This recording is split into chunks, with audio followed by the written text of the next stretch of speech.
주여 제발 굽어 살피소서라는 제목으로 하나님의 말씀 증거하도록 하겠습니다. 오늘 본문은 이사야서 중보 기도의 이제 마지막 부분의 말씀인데요. 이사야는 이사야서를 이제 거의 맞춰가면서, 이사야서는 66장까지가 있잖아요. 거의 맞춰가면서 이제 구원받을 하나님의 백성 이스라엘을 위해 간절히 기도하는 이 중보 기도를 드리고 있는 겁니다. 그런데 이 기도를 잘 보면 처음과 끝이 아주 흡사합니다. 이 기도를 시작하면서 이사야가 어떻게 기도를 합니까? 하나님의 아버지 되심에 의지해서 환난 가운데 있는 자신들을 굽어 살펴달라, 이렇게 기도를 드리죠. 그런데 이제 이 기도를 마치면서, 이 중보 기도를 이제 다 마치면서도 똑같이 다시 한번 하나님의 아버지 되심에 의지해서 환난 가운데 있는 자신들을 굽어 살펴달라, 이렇게 간구하면서 마칩니다. 뭘 보여주는 겁니까? 중보 기도는 하나님의 아버지 되심에 의지해서 드리는 기도라는 걸 우리가 잘 보여줍니다. 하나님의 아버지 되심. 하나님의 아버지 되심에 의지해서 기도하는 게 뭔지 오늘 이제 말씀을 잘 들으시면서 깨달으시기 바랍니다. 8절 한번 같이 보겠습니다. 본문 8절에 그러나 여호와여, 이제 주는 우리 아버지십니다. 우리는 진흙이요 주는 도비장이시니 우리는 다 주의 손으로 지으신 것입니다. 이사야가 지금 이제 하나님의 아버지 되심, 하나님의 창조주 되심을 고백하고 있는 거죠. 그러니까 하나님은 우리에게 긍휼로 생명을 주시는 하나님, 아버지시요, 또 우리를 지으시고 긍휼로 또 우리를 지으신 창조주시다, 이렇게 고백하는 겁니다. 이사야가 왜 갑자기 이 고백을 하는 걸까요? 왜? 그건 완악한 죄에서 구원받을 길이 이것밖에 없기 때문에 그런 거예요. 지난 시간 우리는 이사야가 선지자 이사야가 자신과 이스라엘의 이 완악한 죄에 대해서 고백하는 걸 우리가 함께 나눴습니다. 5절, 6절 앞에 있는 이제 5절, 6절 말씀이 그 말씀이라고 그랬죠. 그렇죠. 이스라엘의 완악함, 그게 뭐라고요? 하나님의 길을 떠나서 하나님을 대적하고, 그래서 하나님이 진노하시고 하나님께서 심판하시는데도 또 계속 범죄, 또 계속 하나님을 대적하는 그 죄, 이게 완악한 죄라고 했습니다. 이 완악한 죄를 범하고 있는 자들이 자신이라고 이사야가 고백하는 거잖아요. 그러면서 뭐라고 그래요? 자신들 절대 구원받을 수 없는 자들이다, 이렇게 얘기하지 않습니까? 어찌 우리가 구원받겠습니까? 그러면서 자신들은 하나님 앞에 부정한 자는 하나님과 완전히 분리되는 자를 얘기하는 거예요. 멸망당할 수밖에 없는 자. 자신들이 의의를 내놓는다 할지라도, 자신들이 애써서 하나님 보시기에 뭐 이렇게 아름다운 모습, 의로운 모습 이런 내놓는다 할지라도 하나님께 그건 다 더러운 옷, 부정한 옷에 불과할 뿐이라면서 결국 자신들은 시든 잎사귀처럼 바람에 날려가 버리고 마는 철저히 멸망당할 존재라는 고백. 이게 우리가 지난주에 살펴봤던 5절, 6절 말씀이잖아요. 뭘 얘기하는 겁니까, 이게 지금? 자신들은 뭘 해도 구원에 이를 수 없는 자들이만 고백하는 거예요. 이게 뭐라고 했어요? 이게 진짜 하나님의 겸손이라고 했죠. 우리는 우리 힘으로 뭘 어떻게 해도 절대 구원받을 수 없는 완악한 존재라는 거, 완악한 죄인이라는 걸 하나님 앞에 고백할 줄 아는 거, 이게 진짜 하나님의 겸손이라고 했습니다. 이 고백한 거예요, 이사야가. 이스라엘을 중보하면서 대표해서 이 고백한 거예요. 그럼 그 그들이 구원에 이를 수 있는 유일한 길, 그게 뭐라는 거예요? 그게 하나님을 아버지로, 하나님을 아버지로 알아보고 그 하나님만을, 그 아버지 되시는 하나님만을 굳게 의지하는 거라는 겁니다. 하나님의 아버지 되심. 이거 우리가 이사야서 63장 15절 16절 우리가 강의하면서 자세히 살펴봤습니다. 하나님의 아버지 되심이 뭔지. 한번 볼까요? 이사야 63장 15절 16절 63장 15절에 보면 주여 하늘에서 굽어 살피시며 주의 거룩하고 영원한 처소에서 보옵소서. 주의 열성과 주의 능하신 행동이 이제 어디 있나이까? 주께서 베푸시는 강국한 자비와 사랑이 내게 거쳤나이다. 주는 우리 아버지시라. 아브라함은 우리를 모르고 이스라엘은 우리를 인정하지 아니할지라도 여호와여 주는 우리 아버지시라.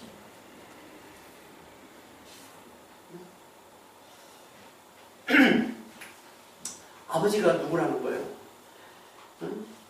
여기 15절 마지막에 나오는 주께서 베푸시는 강곡한 자비와 사랑, 이거 베풀어 주시는 분이 강곡한 자비와 사랑, 이게 뭐라고 했습니까? 이건 풍성한 자비와 긍휼이라는 뜻이라고 했습니다. 이 사랑이라고 번역이 되어 있는데 이게 라함, 원래 다른 데는 다 긍휼로 번역하고 있는데 여기서는 이제 사랑이라고 번역을 하고 있다고 그랬죠. 긍휼을. 이 자비라는 단어도 이게 매인데 이것도 같아요. 라함이랑 같은 단어 의미가, 원래 의미가 심장 자궁이라는 뜻이에요. 이게 원래 의미가. 이 같은 의미가.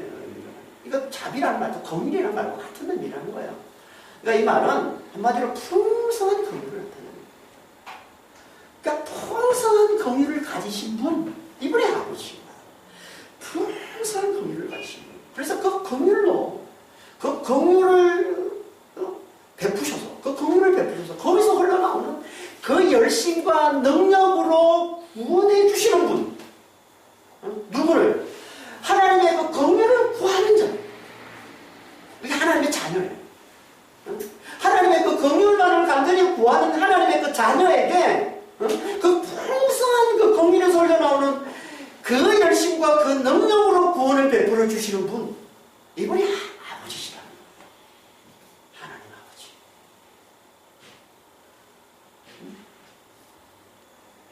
하나님은 이 풍성한 긍휼을 스스로 누르지만 않으시면, 이 거쳤다는 표현이, 이 거쳤다는 단어가 원래 무슨 뜻이라고 했어요? 이게 아파트의 재경입니다.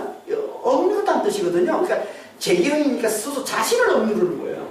그러니까 스스로 억누르죠. 이 풍성한 긍휼을 스스로 억누르지만 않으시면 하나님은 어떻게 하신다고? 반드시 그 풍성한 긍휼로 인해서 그 긍휼을 구하는 자에게 반드시 그 긍휼에서 흘러나오는 그 열심과 그 능력으로 반드시 구원을 베풀어 주시는 거예요. 이게 하나님의 아버지 되십니다. 근데 하나님께서 언제 이 긍휼을, 당신의 이 풍성한 긍휼을 억누르신다고? 언제? 완악한 죄를 범할 때요. 완악하게 죄를 범하는 걸 보면 하나님이 그렇게 말씀하시는데도 계속 하나님 말씀을 듣지 않고, 하나님이 진노하시고 그래서 하나님이 심판하시는데도 계속 죄를 범하는, 악을 행하는, 하나님을 무시하고 자기를 높이는, 자기 영광을 위해 살아가는 이 악을 계속 범할 때 하나님께서 어떻게 하신다고? 하나님께서 당신의 그 풍성한 긍휼을 억누르신다는 거예요. 그걸 다른 말로 하면 하나님의 얼굴을 숨기신다고 표현한다고 그랬죠.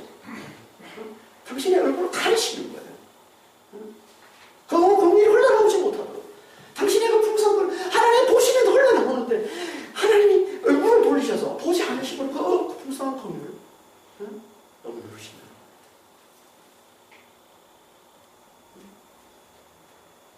하지만 하나님 자녀들이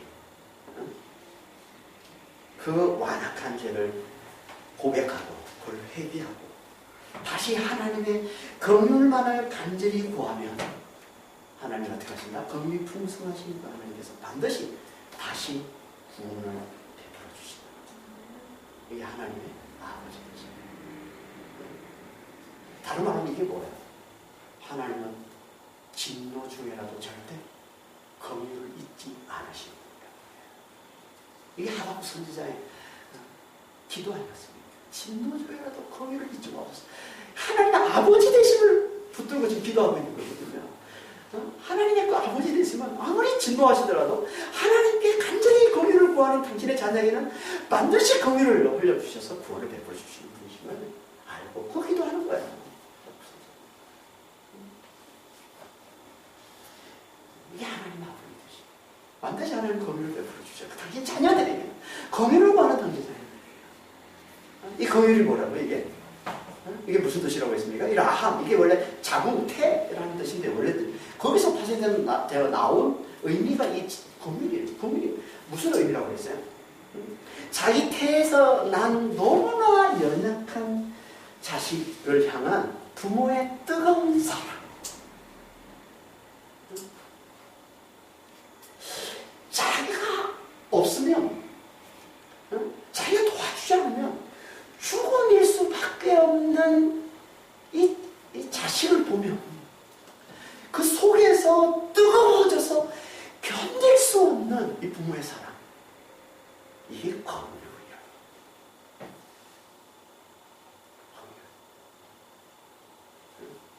성경에서 이걸 이제 아버지의 사랑으로 표현하고 있지만, 보통 세상에서는 누가 갖고 있습니까? 엄마의 사랑이죠. 그래서 이걸 이사야 45장에서는 엄마의 사랑, 세상에서 엄마가 그 자식을 있을지언정 하나님은 있겠느냐, 그래서 세상의 엄마와 하나님을 비교해서 말씀하고 있잖아요. 세상에 가장 이 긍휼의 사랑이 많은 태에서 난 자식을 있는 이 엄마가 어디 있습니까? 근데 있을지라도 나는 있지 않는다. 하나님의 긍휼이 얼마나 풍성한지를 보여주는 말씀이에요. 뭐였죠? 그 말씀이에요. 이게 긍휼이라는 거예요. 그러니까 하나님은 이렇게 하나님 없인 죽음임을 알아보고, 하나님의 은혜로 하나님께서 긍휼을 베풀지 않으면 죽음임을 알아보고 하나님만을 간절히 의지하는, 하나님의 긍휼만을 간절히 의지하는 자를 어떻게 여기시나? 하나님의 자녀를 여기시다. 하나님의 자녀. 그들에게 하나님께서 반드시 긍휼을 베푸셔서 구원해 내시다. 이게 하나님의 아버지죠. 이사는 지금 뭘 얘기하는 거야?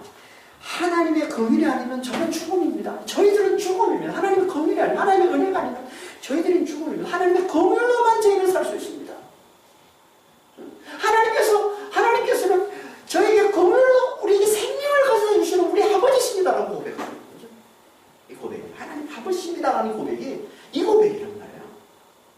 이걸 다른 말로 하면 하나님의 긍휼이 없이는 우리는 아무것도 아닌 존재, 우리는 없을 수밖에 없습니다. 하나님의 긍휼로만 우리는 있음이 되는 겁니다. 라고 고백하는 하나님이 창조주 되시는 고백인 거예요. 같은 말인 거예요. 그래서 그 밑에 아버지이십니다라고 고백하고 난 다음에 그 밑에 뭐라고 얘기합니까? 주는 도기장형 우리는 지형이다. 주의 손으로 지은 걸 받은 존재입니다. 라고 고백하고 있는 거죠.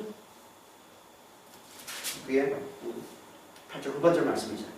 그러니까 이 토기장애와 이 진흙은 하나님의 창조주 되시는 것과 우리의 피조물됨을 비유하는, 자주 나오는 표현이에요. 이 토기장애와 이 진흙은. 여기 진흙은 뭐예요? 아무것도 아님을 나타내는 표현. 그래서 이 진흙이라는 말은 자주 뭐 티끌, 재 이런 단어와 같은 의미로 자주 쓰이는 겁니다. 한번 해볼까요? 요피서 30장 19절에 보면 하나님이 나를 진흙 가운데 던지셨고 나를 티끌과 재 같게 하셨구나. 아무것도 아닌 티끌, 먼지 아무것도 아님을 나타내는 거예요. 재는 이 죽음을 나타내는 표현이거든요. 아무것도 아님을 나타내는, 진흙도 같은 의미라는 거예요. 그러니까 진흙인 나를 하나님께서 하나님의 손으로 지으셨다라는 이 말은 아무것도 아닌 존재, 없음인 나를 있음이 되게 해주셨다는 말씀입니다. 하나님이 창조되시는 말씀입니다. 같은 말인 거예요. 죽음인 나를 생명이 되게 해주신 하나님의 이 아버지 되심과 하나님의 이 창조 되심은 같은 말이라는 거예요. 그러니까 우리 하나님의 창조 되심은 우리 창조주 하는 그런데 하나님을, 근데 실제로 그 창조주는 실제로 어떤 의미냐면 하나님 아버지 되심을 나타내는 의미라는 거예요. 우리가 이사야서 63장 좀 전에 살펴봤던 15절, 16절에서 하나님의 우리 아버지 되심을 또 뭐라고 표현했어요? 같은 의미로 하나님 우리의 구속자 되심이라고 그랬죠. 그러니까 하나님의 구속자 되심, 성경 전체는 하나님의 창조자 되심과 하나님의 구속자, 보호자 되심을 말씀하고 있는 게 이 성경 이야기인데, 실제로 그 이야기가 뭘 얘기하고 있는 하나님 우리의 아버지 되심을 얘기하고 있는 거라는 거예요. 하나님 우리 아버지 되심. 공일이 풍성하신 그 하나님께서 당신의 그 공일을 우리에게 허리어 주셔서 우리를 구원해 주시는, 우리에게 생명을 주시는, 우리를 살려주시는 우리의 아버지 되시는 하나님을 말씀하고 있는 게 이게 하나님의 창조주 되시며 이게 하나님의 구속자 되심이라는 거예요.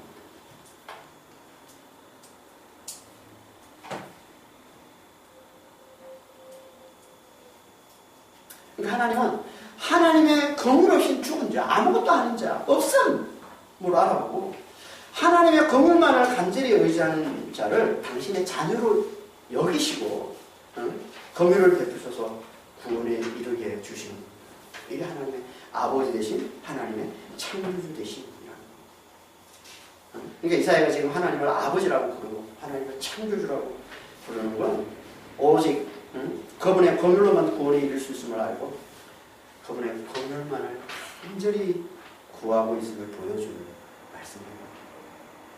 이렇게 그분의 긍휼만을 간절히 구하는 자, 이게 누구라고? 이게 하나님의 자녀라고.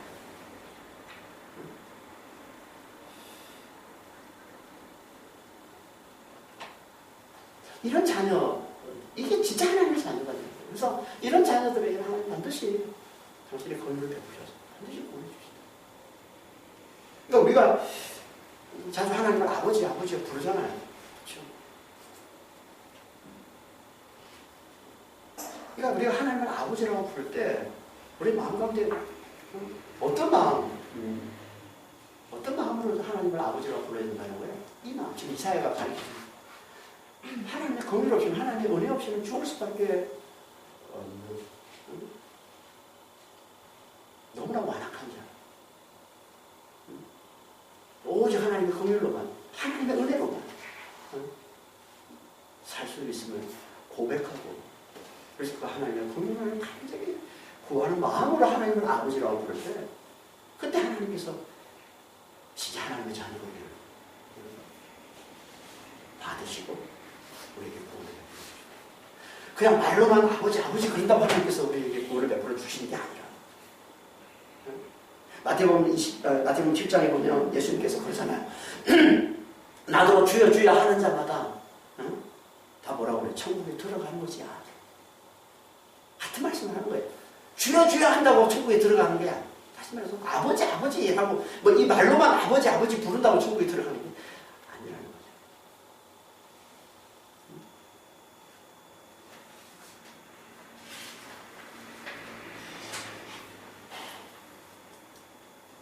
하나님이 정말 우리는 죽을 수밖에 없는 자, 우리는 정말 완악한 자, 이걸 알아봐야 돼. 이사야가 고백하고 있는 거죠. 계속 하나님을 대적하고 하나님을 무시하고, 하나님이 진노하셔서 심판하셨는데도 또 하나님을 대적하고 하나님을 무시하고, 완악한 죄를 범한 자가 우리라는 거예요. 여기서 우리가 구원받을 길은 하나님의 은혜밖에, 하나님의 긍휼밖에 없음을 알고 그 긍휼만을 간절히 의지하는 마음으로 하나님을 아버지라고 부를 때, 그때 하나님께서 너가 진짜 내 자녀구나 하고 하나님이 여기시고 긍휼로 우리를 구원해 주신다는 거예요. 우리가 진짜 하나님의 자녀가 되면요, 하나님 반드시 우리를 구원해 주십니다. 그래서 하나님을 아버지라고 부르고는 9절에서 구원을 강구하는 거예요. 이사야, 하나님 우리 아버지십니다. 우리를 구원해 주세요. 아버지가 되시면 구원하시는 걸 너무 잘하는 거예요. 이사야가 지금. 그래서 9절에서 구원을 강구하는 거예요. 9절 한번 볼까요? 여호와여, 너무 분노하지 마시오며 죄악을 영원히 기억하지 마시옵소서. 구하오니 보시옵소서. 우리는 다 주의 백성입니다.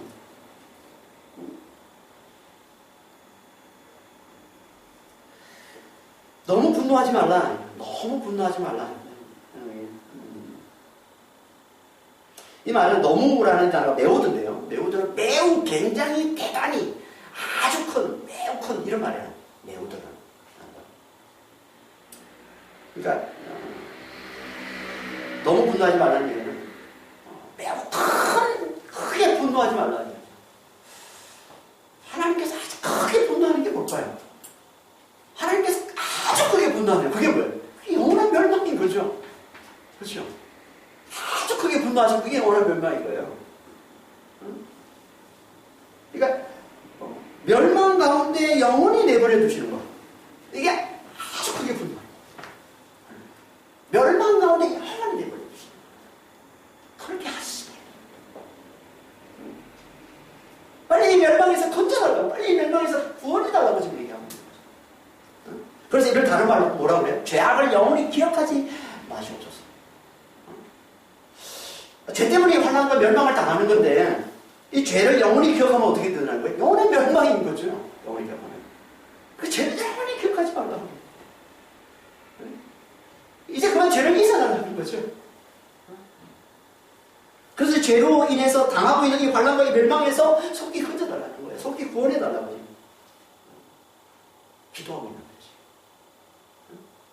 그래서 보시옵소서 라고 기도하는 거예요. 보시옵소서. 이 보시옵소서라는 이 말이 구원이라는 말이에요. 우리 성경에는, 한글 성경에는 여기 보시옵소서, 보시옵소서 이렇게 두 번 반복해서 말씀하고 있는데요. 원어에는 이 단어가 다른 단어예요. 이 단어. 앞에 보시옵소서라는 이 말은 hen이라는 단어인데 이거는 주로 일종의 감탄사입니다. 감탄사.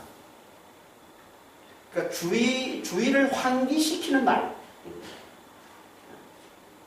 자주 이 말은 그 다음에 하는 말에 집중하도록 하기 위해서 쓰는 단어예요.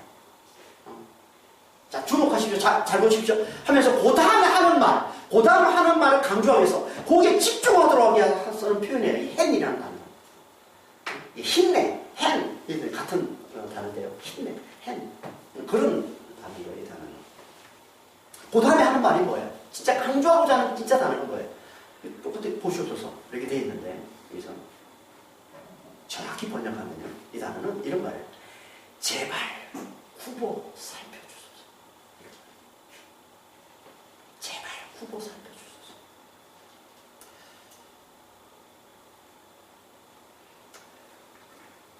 이 보시옵소서라는 이 단어는 조금 전에 우리가 살펴봤던 63장 15절 이제 다 보면 63장 15절에 맨 첫 단어, 그래서 중보기도, 이사야가 중보기도 하면서 첫 단어가 이 단어라고 했습니다. 구보 살피소서. 이게 나바트라는 단어예요, 나바트. 응? 이 똑같은 단어를 쓰고 있는 거예요. 여기 나바트라는 단어를 썼는데, 여기서는 번역을 보시옵소서 이렇게 번역을 하고 있지만, 실제로는 똑같은 말을 하고 있는 거예요. 15절에 맨 첫 단어에 구보 살피소서라고 같은 단어. 근데 여기서는 여기는 그냥 나바트라는 단어로만 쓰고 있는 거 15절에. 근데 오늘 보면 몇 절이에요? 9절에서는 이 나바트 다음에 나라는 단어를 붙이고 이 나라는 단어가 뭐냐면 제발이라는 뜻이죠. 그러니까 제발 구보 살펴주소서 이런 말이에요. 보시옵소서 이 말이 제발 구보 살피소서. 구보 살피소서라는 말이 무슨 말이라고 했습니다. 말 그대로 하면 구보 살핀다는 말이 무슨 말이에요? 허리를 구부려서 자세히 살펴보다 이런 말이거든요. 그래서 이 단어가 나바트라는 것이 주목하다, 주목해서 바라보다, 돌보다, 관심을 가지다 이런 뜻으로 줬습니다. 자세히 살펴보다, 주목해서 봐요. 그 지금 선지자 이사야가 지금 하나님 앞에 기도하면서 중보 기도하면서 제일 처음 그리고 제일 마지막에 이렇게 똑같이 기도하고 있는 거야. 하나님께, 하늘에 계신 하나님께, 천지를 계신 창조주 하나님께 후보 살펴주소서. 당신의 허리를 구부려서 자세히 살펴주소서. 저를 주목해 주소서. 우리를 주목해 살펴주소서. 뭘 말하는 겁니까? 이거죠? 창조주 하나님께, 전능하신 그 하나님께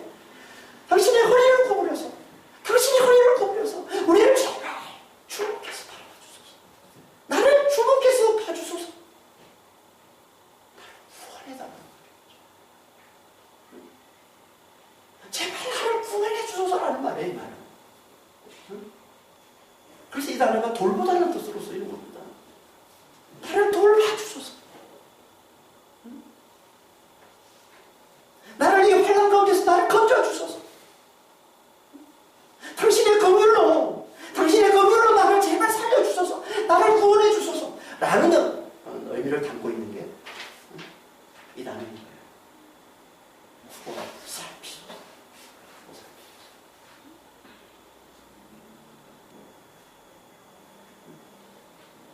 그러니까 이사야 선지자는 지금 하나님이 후보 살펴주시면 그게 구원이라는 걸 아는 거예요.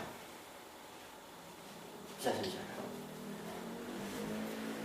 하나님이 후보 살펴주시면 그게 구원인 거예요.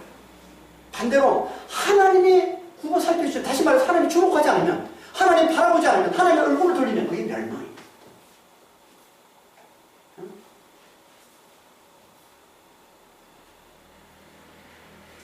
멸망시키다 하나님 구워 살필 이유가 뭐 있어요?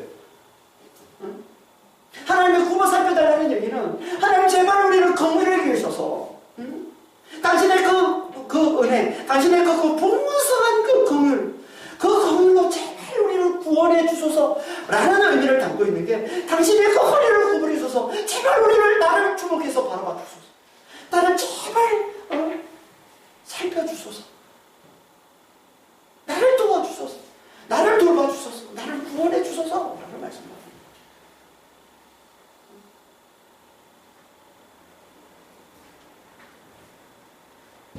그러니까 성경에 나오는 이런 표현들, 하나님이 얼굴을 숨기시면 환난이라고 그러잖아요. 그래서 항상 환난 나올 때 하나님은 어떻게 하신다고 그래? 돌아서신다고 그러고, 얼굴을 가리신다고 그러고, 얼굴을 숨기신다고 표현하는 거예요.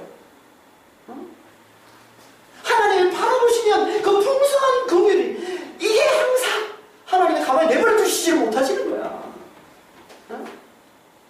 그래서 돌리시는 거예요. 그래서 가리시는 거예요. 근데 이사야가 지금 주목해서 봐달라는 거, 그 풍성한 그 긍휼, 그 아버지들, 하나님의 그 아버지 대신에 목소하고 있는 거예요. 풍성한 그 긍휼을 나타내셔서 제발 우리를 여기서 건져달라고. 그걸 구하고 있는 거예요. 그게 구워 살펴주소서라는 말씀입니다. 오늘 본문에서 좀 더 강조해서 제발 구워 살피소서라고 얘기하거든요. 제발 구워 살피소서. 왜요?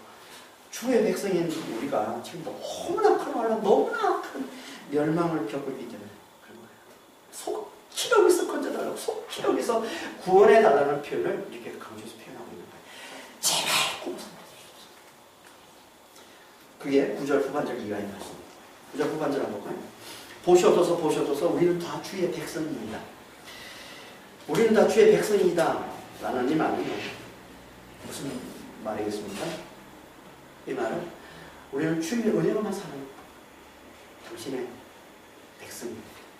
주님의 긍휼로만 사는 당신의 백성입니다. 이런 말이에요.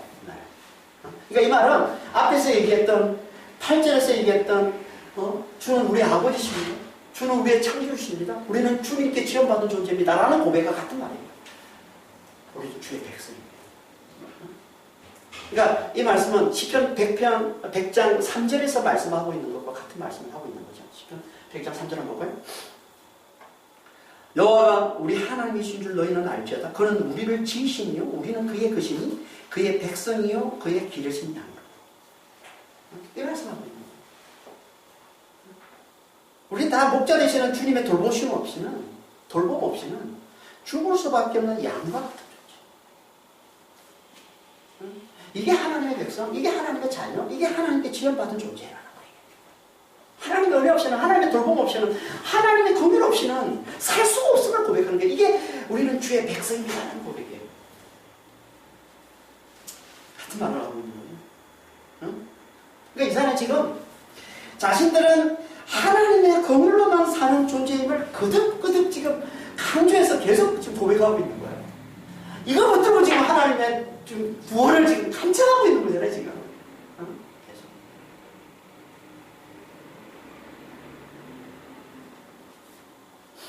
이렇게 우리는 하나님의 긍휼로만 사는 자인데, 하나님의 은혜로만 사는 자인데, 하나님의 은혜 없이는 긍휼 없이는 하나님 우리를 봐주시지 않았으면 우리는 죽을 수밖에 없는 존재인데, 근데 지금 우리가 너무나 철저한 환란과 너무나 철저한 멸망을 당하고 있다는 거예요. 그걸 말씀하고 계시죠, 10절에서. 그런 우리는 주님의 은혜로만 사는 존재인데, 그런 우리가 지금 너무나 큰 환란, 너무나 큰 멸망을 겪고 있습니다. 라고 지금 하나님 앞에 고백하고 있는 거죠. 10절, 11절에. 10절 한번 볼까요? 주의 거룩한 성읍들이 광야가 되었으며 시온이 광야가 되었으며 예루살렘이 황폐하였나이다. 성읍들, 거룩한 성읍들, 이 하나님의 백성들, 이스라엘, 유다의 성읍들을 얘기하는 거죠. 그리고 시온이 예루살렘을 얘기하는 거고. 그러니까 예루살렘과 유다의 모든 성읍들이 다 광야가 되고 다 황폐해졌다는 거예요. 뿐만 아니라 11절에 보니까 우리 조상들이 주를 찬송하던 우리의 거룩하고 아름다운 성전이 불에 탔으며 우리가 절거하던 곳이 다 황폐한 나이다.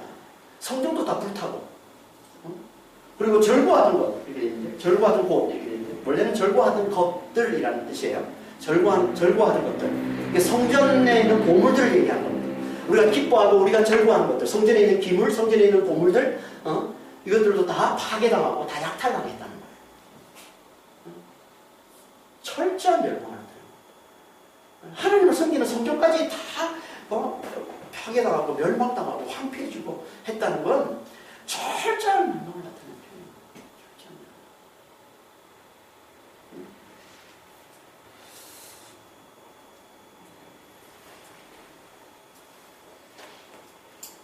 지금 이사야는요, 이사야 당시에 한 번도 예루살렘이 파괴당한 적은 없습니다. 한 번도 성전이, 이사야 당시에 한 번도 성전이 파괴당한 적은 없어요. 그러면 이 얘기는 뭐 언제 일어난 얘기입니까? 이사야 사후 100년 후에 BC 586년에 바벨론이 유다를 침공해서 유다를 철저히 다 파괴하고 멸망시켰을 때, 그때 예루살렘도 파괴당하고 그때 하나님의 성전도 다 파괴당하고 철저하게. 그래서 지금 이사야 선지자는 100년 후에 일어날 것을 예언을 하고 있어요. 하나님께서 그걸 보여주시고 말씀하는 거죠.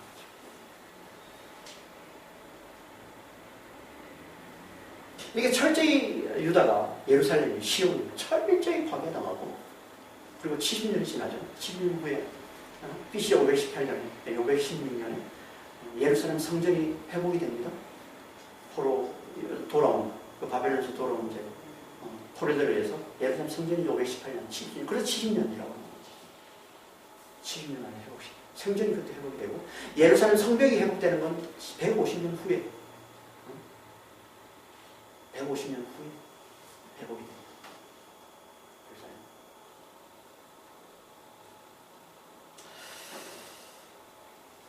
유다의 멸망, 유다의 이 멸망과 이 회복, 이건 뭘 상징하는 거라고 했습니까? 이스라엘의 멸망과 끊임없이 우리에게 뭐 그냥 과거에 있었던 뭐 역사 얘기하는 거 아니잖아요, 성경은. 이게 다 교회에게 하는 얘기거든요. 하나님을 믿는 자들에게 하는 얘기거든요. 유다의 멸망과 유다의 회복, 이 예루살렘의 이 멸망과 예루살렘의 회복을 통해서 하나님께서 우리에게 말씀하고 있는 게 뭐예요? 우리도 이 땅에서 똑같이 세상의 죄와 세상에서의 이 죄로 환난당하고 멸망당했다가 회복될 걸 말씀하고, 그러니까 이 유다의 멸망과 이 회복은 세상에서의 죄로 인한 우리의 이 환난과 이 멸망당함과 그리고 그리스도로 말미암아 구원받음을 예표로 말씀하는 겁니다. 그러니까 우리는 이 유다의 멸망과 유다의 이런 회복을 보면서 우리를 돌아봐야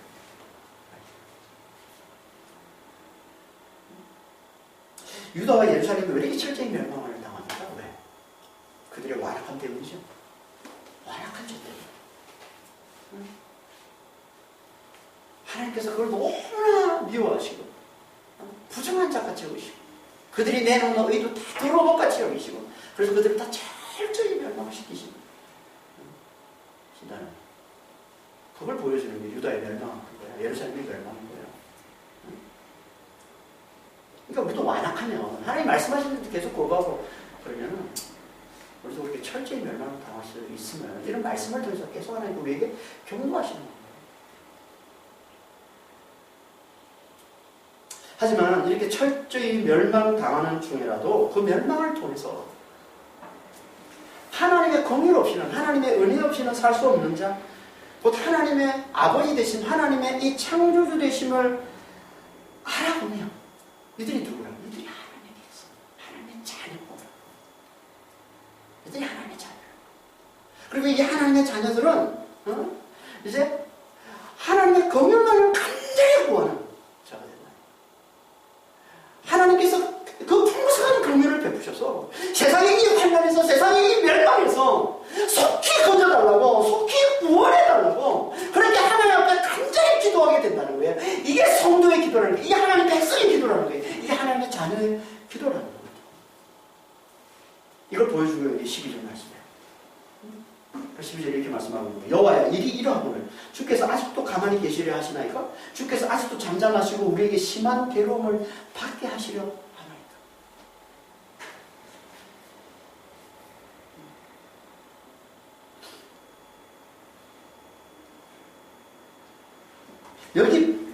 여기도 재밌는 표현인데, 일이 이러하거늘 주께서 아직도 가만히 계시려 하시나이까? 이 가만히 계시려 하나이까? 라는 이 말이 조금 전에 우리가 살펴봤던 이사야 63장 15절에서 강복한 자비와 사랑, 곧 풍성한 긍휼을 거쳤나이다 할 때 그 거치다는 단어와 같은 단어예요. 똑같이 제기하고 써 있습니다. 이게 무슨 뜻이라고요? 스스로 억누르다. 하나님께서 풍성한 긍휼을 스스로 억누르다는 뜻이에요.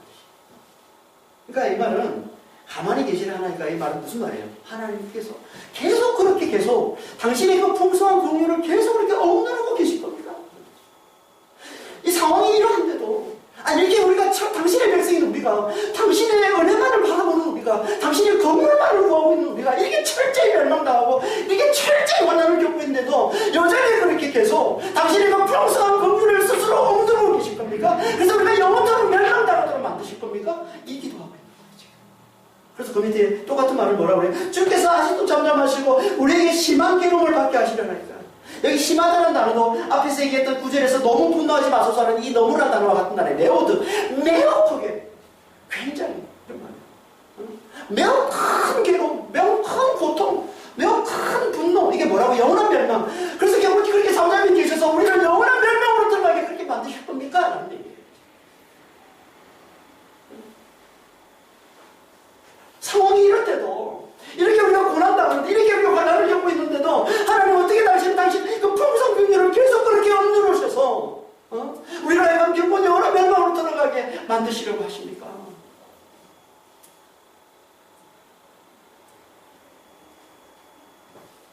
뭘 얘기하는 겁니까? 하나님께 지금 하나님의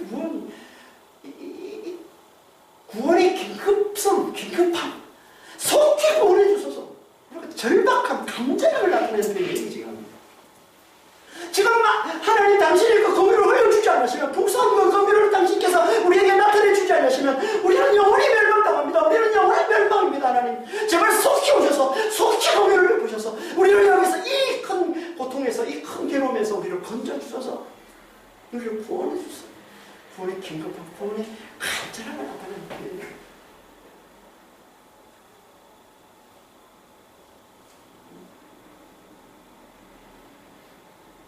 이게 하나님의 백성들이 기도를 하는 거예요. 하나님의 긍휼 없이는 죽은 자를 알아보는 하나님의 백성들, 이 세상을 살아가는 하나님의 백성들, 이 세상에서 죄를 인해서 늘 환난 가운데, 늘 멸망 가운데, 늘 고통 가운데, 가난 가운데, 아픔 가운데 살아가고 있는 이 하나님 백성들의 기도가 뭐냐면 이 기도라는 거예요. 이사야가 그걸 보여주는 겁니다. 하나님 구원의 그 기도 속히 구원해 주소서. 하나님께서 속히 구원해 주시기를 간절히 기도하는 이 기도, 이게 하나님 백성들의 기도, 하나님 자녀들의 기도.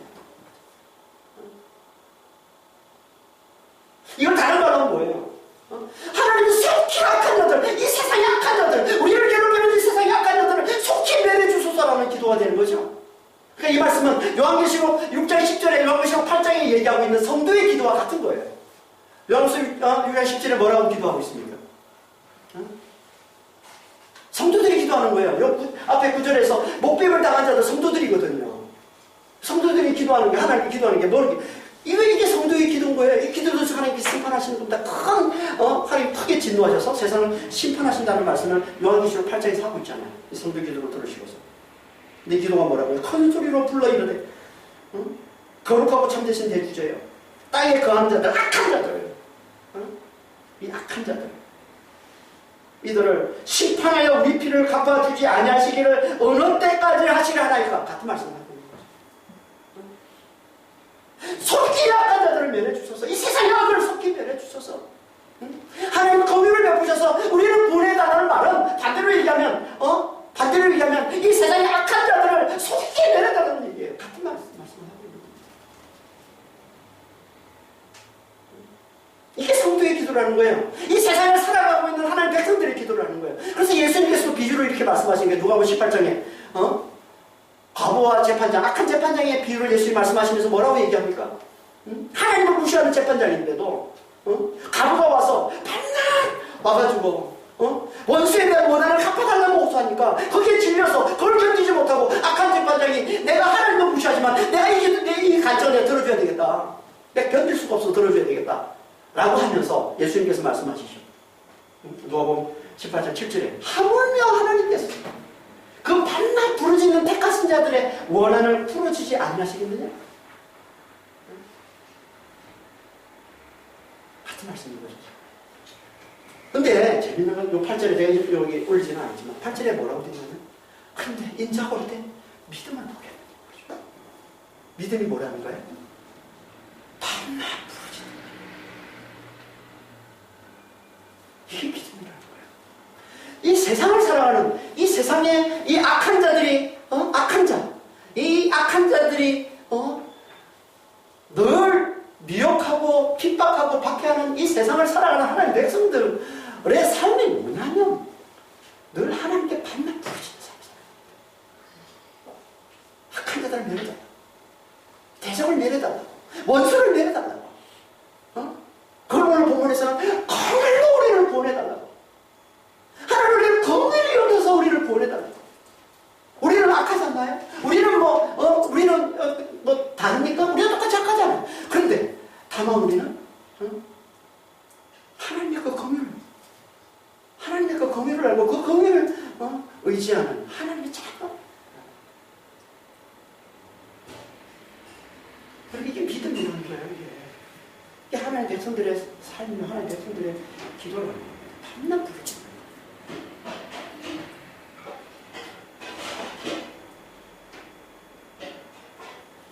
이걸 오늘 본문에서 한마디로 뭐라고 한다고요?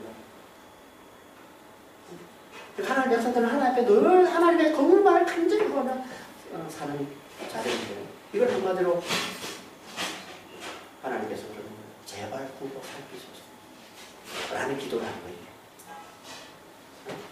제발 구속 살피소서 라는 이 기도 속에 다 담겨 있는 거예요. 하나님의 긍휼 없이는 우리는 죽은 자입니다. 하나님의 긍휼 없이는 우리는 영원히 멸망당할 수밖에 없는 존재입니다. 왜 하나님 긍휼을, 그 풍성한 긍휼을 나타내셔서 우리를 구원해달라는, 그래서 그 풍성한 긍휼을 간절히 구하는 이 기도가, 이게 제발 구워 살펴라는 기도예요. 이렇게 하나님께 제발 구워 살펴달라고 하나님의 은혜만을, 하나님의 긍휼만을 간절히 구하는 이 기도를 하나님을 제대로 알아보고 하나님을 아버지로, 긍휼이 풍성하신 하나님으로, 죽은 자를 살리시는 창조주로 제대로 알아보고 하나님 앞에 나와 기도하는 하나님의 자녀의 기도로 하나님이 여기시고 받으시고 이 기도에 응답해 주신다는 겁니다. 그 기도 응답이 바로 우리가 다음 주부터 살펴보게 되는 65장, 66장 말씀이에요.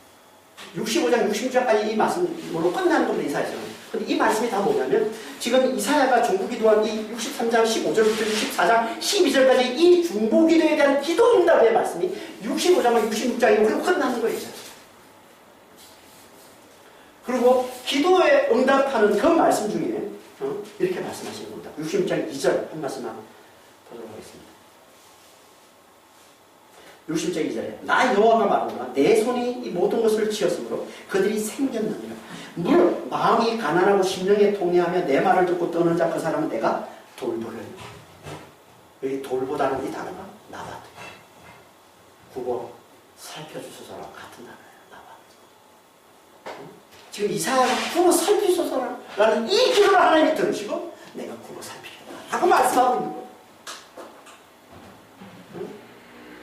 하나님 허리를 구부리셔서 우리를 주목해서 우리를 자신 살피시고 우리를 돌보시고 우리를 구원해 주소서라는 이 기도에 하나님이 응답하셔서 내가 내 허리를 구부려서 내가 천지를 지은 이 전능한 내가 만물을 창조한 이 창조가 되는 내가 허리를 구부려서 내가 너를 주목해서 자세히 살펴주마 내가 너를 돌봐주마 내가 너를 구원해주마 라고 말씀하고 있는 게 이 말씀인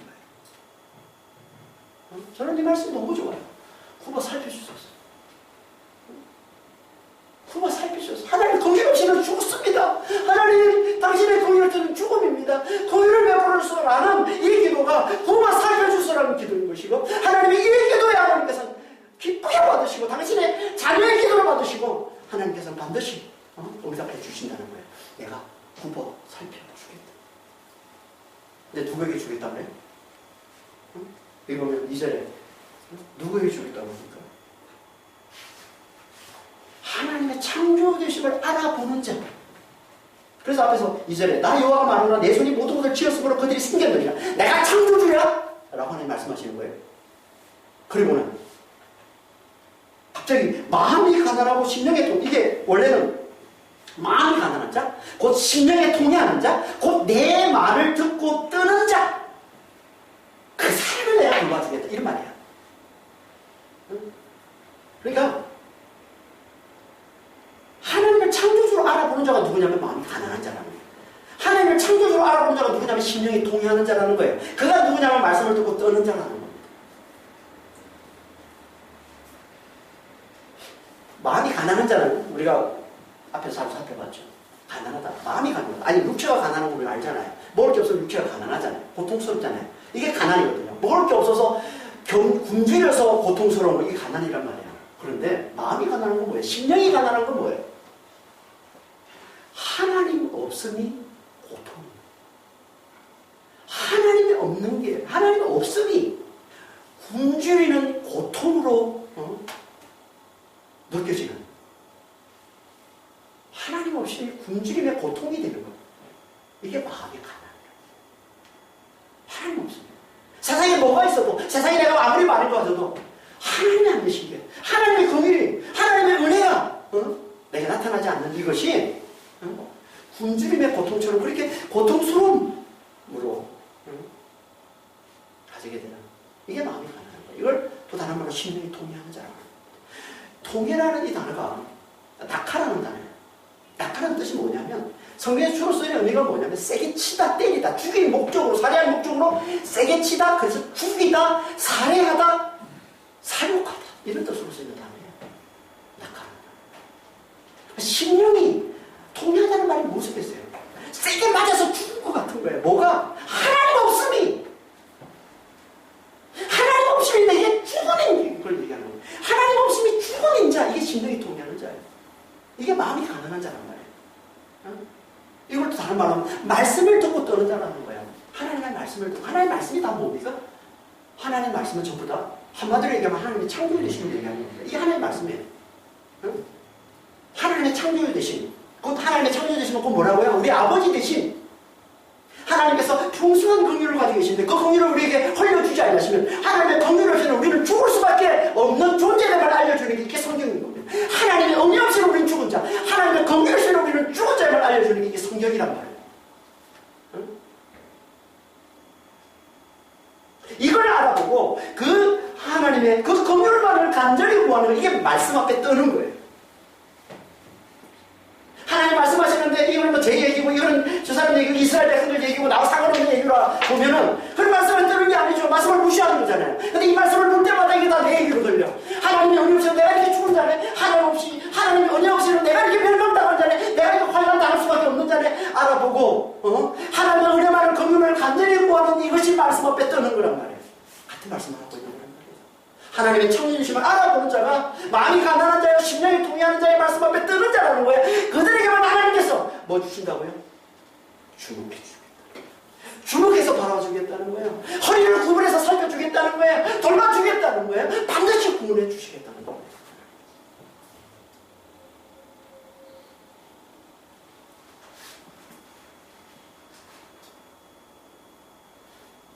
그러니까 우리가 죽을 수밖에 없는 완악한 죄인인 우리가 구원에 이르기는 하나밖에 없습니다. 자신의 완악한 죄인됨을 알아보고 하나님의 긍휼이 풍성하신 아버지시는 동시에 죽은 자를 살리시는 창조 되시는 그 하나님께 나와서 그분의 긍휼만을 간절히 구한다. 그분의 아버지 되심에 의지해서 구워 살펴달라고, 제발 구워 살펴달라고 그분께 간절히 기도하는 거, 이거 하나밖에 없습니다. 이것만이 우리가 하나님께 구원받을 수 있는 하나님의 긍휼을 우리에게 베푸셔서 우리를 구원해 줄 수 있는 유일한 길이라는 거예요. 여러분, 다른 길은 없어요. 여러분 뭐 해가지고 나 좋은 거 했으니까, 하나님 내가 이쁜 짓 많이 했으니까, 내가 의로운 짓 많이 했으니까, 내가 기도 열심히 했으니까, 내가 봉사 열심히 했으니까, 내가 선교했으니까 하나님 저를 축복하셔야죠. 넌센스라는 겁니다. 내가 하나님을 속이려고 그러냐? 수없이 마음 가운데 악을 해놓고, 수없이 마음 가운데 하나님을 무시하고 대적해놓고, 겉으로 몇 가지 의를 해야겠다고, 겉으로 몇 가지 선한 일을 해야겠다고, 그거 들고 나와가지고 하나님 저를 구원해서 하는 거, 하나님은 속지 않아요, 그게. 지금 수많은 사람들이, 믿는다고 하는 사람들이 얼마나 거기에 빠져 있습니까? 여전히 율법으로 살아가고 있는 거죠.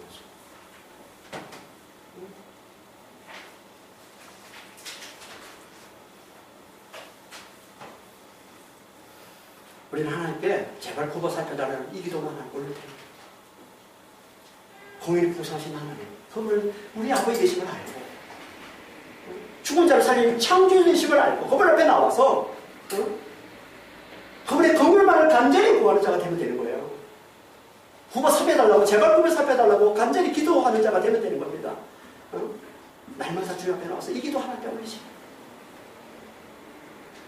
이게 사는 길이에요. 이게 구원받는 길이에요. 하나님 반드시 구원해 주십니다. 아니, 우리 안에 이미 와 계신 구원자 그리스도께서 아니, 우리가 그리스도 안에 있잖아요. 지금 그리스도 안에서 성령으로 말미암아 그 구원을 맛보며 누리며 살게 되는 거예요. 이 고백을 저는 하나님 앞에 내세우게 나보고도 아닙니다. 저는 죽은 자입니다. 하나님의 긍휼로만 삽니다. 하나님의 은혜로만 삽니다라는 고백을 하나님 앞에 올려드리고 늘 하나님의 은혜만을 구하면 그리스도 안에서 성령의 역사를, 성령의 도우심을, 성령으로 말미암은 그 구원을 우리가 이 삶 가운데서 맛보고 누리며 살게 되는 거예요. 그러면서 우리가 더욱더 우리 믿음이 자라서 또 하나님께서 하나님의 그 영원한 기쁨, 영원한 평강을 누리는 그날에서 영원토록 구원을 누리며 살게 주시는 겁니다. 그러니까 날마다 하나님의 긍휼을 기억할 수 있는 자를 잘 고백하시는, 그래서 하나님의 긍휼만을 간절히 의지하시는 그런 거룩한 하나님의 백성들 다 되시길 예수님을 축원합니다. 하나님 아버지, 하나님의 긍휼 없이는 죽은 자에만 알아보는 긍휼이 풍성하시는 우리의 아버지요,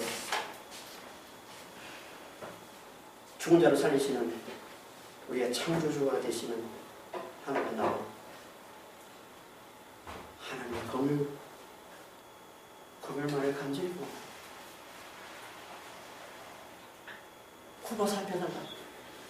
허리를 굽으려 우리를 자세히 받아달라고, 우리를 주목해서 받으라고, 긍휼을 베푸셔서 우리를 구원해달라고 날마다 앞에 나와서 이 기도를 올려드리는 믿음의 사람들이 다 될 수 있다. 아버지 하나님, 저희들을 축복해 주시고 인도하여 주시옵소서. 이렇게 아버지 하나님, 하나님의 긍휼만을 간절히 구하는 자들 반드시 하나님께서 굽어 살펴주신다고 말씀해 주시오. 아버지요, 우리도 하나님께서 우리에게 주시는 아버지 하나님, 정말 이 기도의 응답을 듣게 하여 주시옵소서. 그래서 더욱더 힘을 내서 하나님만을, 창조 되신 하나님만을 다 굳게 의지하는 저희들이 다 되게 하여 주시옵소서. 감사하며 우리 주 예수 그리스도로 기도합니다.